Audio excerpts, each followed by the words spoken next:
இதனுடைய பொதுச் செயலாளரும் ஆல் இந்தியா ரயில்வேமென் ஃபெடரேஷனுடைய அகில இந்திய தலைவருமான டாக்டர் என் கண்ணையா அவர்களின் சீரிய உத்தரவின் பேரிலே இந்த அறப்போராட்டம் அகில இந்தியா முழுவதுமாக லோகோ பைலட்டுகளுடைய எல்பி ஏஎல்பி என்று சொல்லக்கூடிய லோகோ பைலட் ஐசன் லோகோ பைலட் அவர்களுடைய கோரிக்கைகள் எதிர்ப்பு தினமாக இன்று அகில நடத்தப்படுகிறது. லோகோ பைலட் என்பவர்கள் அதே போல் எல்பி ஏஎல்பி என்பவர்கள் தங்களுடைய பணி காலத்திலே தங்களுடைய அத்துணை ஐம்புலன்களையும் அடக்கி எந்த கவனமும் இல்லாமல் முன்பெல்லாம் 6 மணி நேரம் 8 மணி நேரம் இருந்த வேலையானது இப்பொழுது 11 மணி நேரமாக, உதாரணமாக 11 மணி நேரத்திற்கு அவர்கள் தேநீர் அருந்தவோ தண்ணீர் குடிக்கவோ ஏன் டாய்லெட் செல்ல கூட முடியாத நிலைமை. இப்பொழுது இன்டோர் டாய்லெட் வைத்திருக்கிறார்கள்.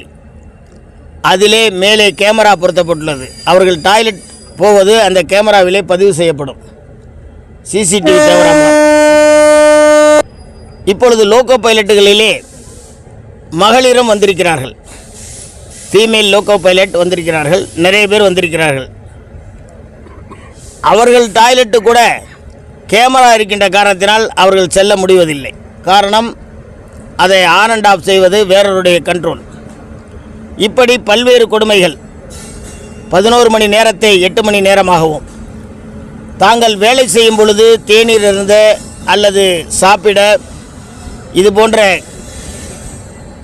ரெஸ்ட் ரூம் போவதற்காக பணி ஒதுக்க கோரியும், இன்னும் அவர்களுக்கு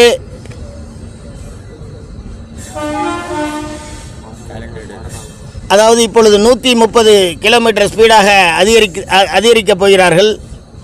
அதற்கு அவர்களுக்கு கோ பைலட்டாக, உங்களுக்கு தெரியும் ஏரோப்ளேன்லாம் கூட கோ பைலட்லாம் உண்டு. கண்ட்ரோலர் ஒரு இடத்துல இருந்தாலும் அவர்கள் கூட ஒரு கோ பைலட் உண்டு. இப்பொழுது கோ பைலட்டை எடுத்திருக்கிறார்கள், அதை திரும்ப பெற கோரியும். அதே போல் வாரத்திலே ஒரு நாள் கட்டாய ஓய்வு, அந்த வேலை மாதிரி லோகோ பைலட் வேலை மாதிரி இந்தியன் ரயில்வேல வேறு எதுவும் கஷ்டமான வேலையே கிடையாது. அவர்கள் அர்ப்பணிப்பது போல ரயில்வே துறைக்கு வேறு யாருமே அர்ப்பணிப்பதில்லை. அந்த அளவிற்கு அவர்கள் தங்கள் உடல் உபாதைகளை மறந்து தங்களுடைய பணி நேரத்தை பயன்படுத்தி வருவதற்காக அவர்களுக்கு கட்டாய வார ஓய்வு கொடுக்க கோரியும்.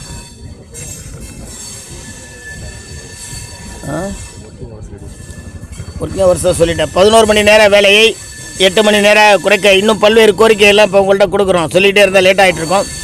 கேமரா, அந்த மேலே உள்ள கேமரா கொடுக்கக்கூடாது. இப்பொழுது கூட சென்ற வாரத்திலே தேஜஸ் வண்டியானது முழுவதுமாக குளிர்சாதனம், அந்த வண்டி முழுவதுமாக குளிர்சாதனம் அமைக்கப்பட்ட ஏசி பொருத்தப்பட்ட பெட்டிகள், அத்தனை பெட்டிகளுமே செயலிழந்து விட்டன. கதவுகள் அத்தனையுமே சாத்தப்பட்டு விட்டன. அத்தனை பயணிகளும் அங்கு இருக்கின்ற டிக்கெட் பரிசோதகர்களை, கேண்டீன் மேனேஜர்களை அடிப்பதற்கு மிகப்பெரிய போராட்டத்தை செயின் புல் செய்து அரியலூருக்கும் சில்லக்குடிக்கும் அந்த வண்டி நிறுத்தப்பட்டது. உடனடியாக லோகோ பைலட்டை தொடர்பு கொள்ளலாம் என்றால் அவருடைய செல்ஃபோன் இரண்டும் சுவிட்ச் ஆஃப் ஆகியிருக்கிறது. காரணம், அவங்க வண்டியில் செல்ஃபோன் பயன்படுத்தக்கூடாது. செல்ஃபோனை குறைச்சி வச்சுக்கலாம், செல்ஃபோன் பேசக்கூடாதுங்கிறதெல்லாம் உண்மை. செல்ஃபோனை சுவிட்ச் ஆஃப் பண்ணுங்கிறது ரூலு. உடனடியாக நாங்கள் ட்ரெயின் மேனேஜரை அல்லது அங்குள்ள ஸ்டேஷன் மாஸ்டரை, நிறுத்தப்பட்ட ஸ்டேஷன் மாஸ்டர் நடுவழியிலே சென்று அதன் பின்பு அந்த பெட்டிகளின் கதவுலாம் அந்த டோர் கண்ட்ரோல்லாம் லோகோ பைலட்டை தான் இருக்கும். அது கூட இது போல் ஒரு கொடுமையான சட்டங்களை எல்லாம் லோகோ பைலட்டுகள் அனுபவித்து வருகிறார்கள். ஆகவே இதையெல்லாம் நீக்குவதற்காக முதலிலே இது அறப்போராட்டம். விரைவிலே முன் அனுமதியோடு கூடிய ரயில் நிறுத்த போராட்டம் நடைபெறும் என்று இந்த நேரத்திலே ஒன்றிய அரசையும் ரயில்வே நிர்வாகத்தையும் எச்சரிக்கிறோம்.